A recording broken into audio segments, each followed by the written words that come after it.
이제 네 번째입니다. 내 안에 계신 그리스도께 염려를 맡김으로 마음의 쉼을 얻으랍니다. 인생 살다 보면 얼마나 불안합니까?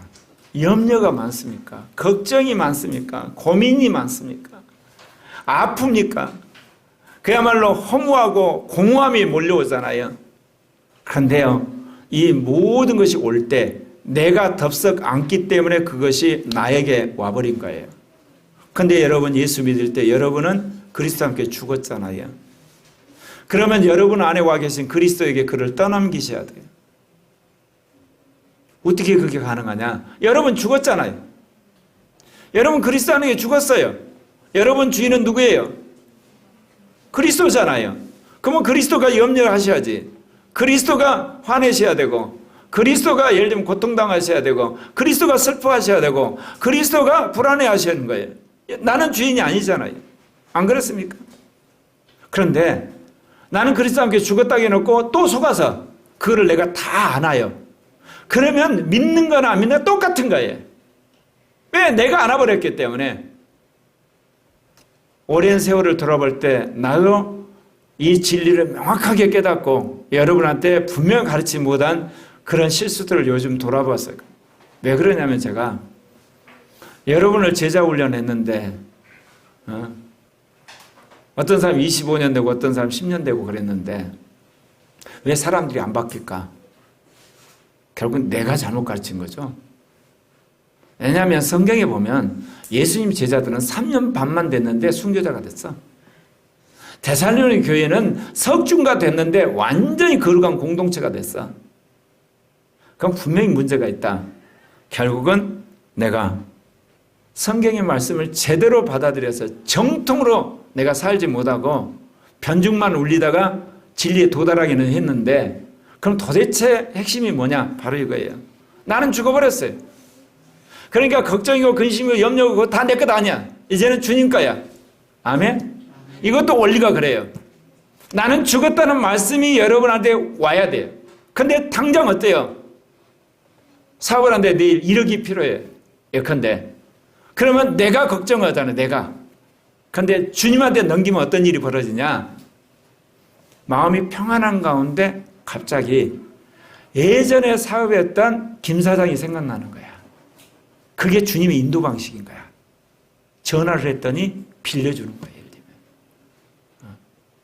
이제 20일 있으면 전세를 얻어서 가야 되는데 돈이 없어요. 예를 들면. 이 근방의 시세로는 도저히 이 돈 갖고 얻을 수가 없어. 근데 어때요? 내가 집을 얻냐? 주님이었지. 주님한테 던져놓고 기도를 하면 주님이 기도하는데 마음이 평안하니 와.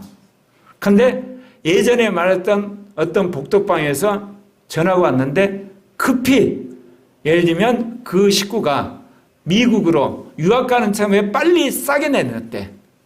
그렇게 되는 거예요, 여러분. 그러니까 내가 전혀 안 한다는 뜻이 아니라 주님이 주도해서 이끌어간다 그런 뜻이에요. 주님이 주인이니까. 네. 근데 이것이 말같이 쉽지 않아요.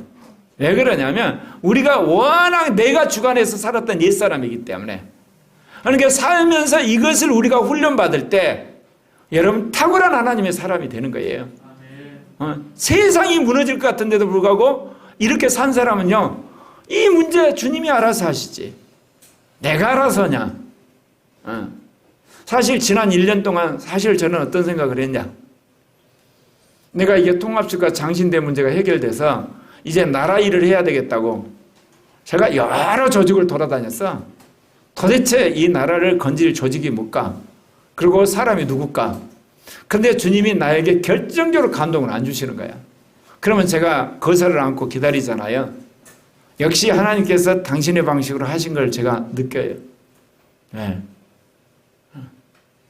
검찰총장이 그만두고 해가지고 1년 대통령 후보가 돼가지고 어제는 내가 정말 마음에 쏙 들어온 이야기를 하더라고. 대선만 이긴 게 아니라 지방선거도 있고 총선까지 이겨서 이 나라 국가를 제대로 세워야 된다. 내가 그 이야기 나오길 기다렸거든. 아, 그러면 되겠구나. 이제 이 나라의 자유민족 체제가 바로 안 세워지는 그 말을 딱 듣고 내가 1년 만에 고통이 완벽하게 해결됐어요. 아, 단순히 대통령 되려고 한 게 아니고 나라를 정말 잘 세우기 위해서 민주당과 지방선거 총선까지 생각하면서 전체적인 프로그램을 짜겠구나. 그러면 뭔가 보이겠구나. 하나님이 역사하시겠구나. 제 안에 마음의 평강이 왔어요. 뭔 이야기를 하려고 이야기한 줄 아세요? 내 안에 있는 걱정, 근심. 사실은 내가 주님한테 맡겨놨다가 다시 또 오는 거야. 또 걱정. 또 맡겨놨다가 또 오는 거야. 근데 어제 그렇다면 됐구나. 왜 그러냐면요. 정권 교체가 되면 주사파 세력은 박살내지만요. 그 다음에 등장하는 세력이 있어요. 미안하지만 국민의힘에 동성애 차별금지법을 찬성하는 사람이 있어. 금태섭이, 진중권이, 권경애, 그리고 유승민. 이 세력이 이제 정권을 잡게 되면 더불어민주당 차별금지법 인정하는 사람들하고 정의당까지 세 당이 같이 합의해가지고 통과될 가능성이 있는 거예요. 그래서 내가 2년 전부터 늘 하는 이야기 있어요. 정권은 교체되겠지만 주사파는 때려잡겠지만 기독교는 완전히 곡소리 나는 날이 온다. 왜? 이거는 기독교만 십자가를 져야 될 문제인데 세 당이 합의해가지고 통과시킬 날이 올 수도 있다. 근데 지금 눈앞에 보이는 거야 이제. 그것 때문에 1년 동안 고민한 거거든요. 그런데 윤석열이 대통령 선거, 지방선거, 총선까지 세 가지를 세트로 생각해 보니까 그 일이 안 이루어지겠구나. 그래서 내가 감사한 거예요. 제 이야기가 좀 어려우셨나요? 우리나라 기독교를 죽이는 세력이 세 가지가 있어요.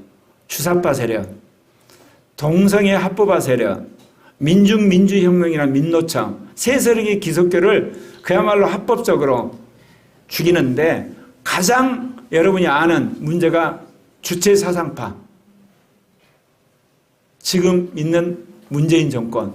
그 다음에 동성애 차별금지법을 하려고 하는 젠더주의 세력. 그 다음에 민중민주혁명 세력인데 정권 교체가 되면 주사파는 와야 되고 이제 그야말로 별 볼 일이 없이 돼요. 근데 무서운 거는 기독교 입장에서는 동성애 합법화 세력이에요. 근데 이 세력이 정의당에 완전히 있고 더불어민주당에 7, 80% 돼 있고 이제 국민의힘까지도 한 20% 그런 세력이 있단 말입니다. 그러면 다음 정부 때 합법화될 가능성이 아주 크기 때문에 제가 이것 때문에 2년 전부터 가슴앓이 한 거예요. 그런데 어제 응답받았다는 거예요.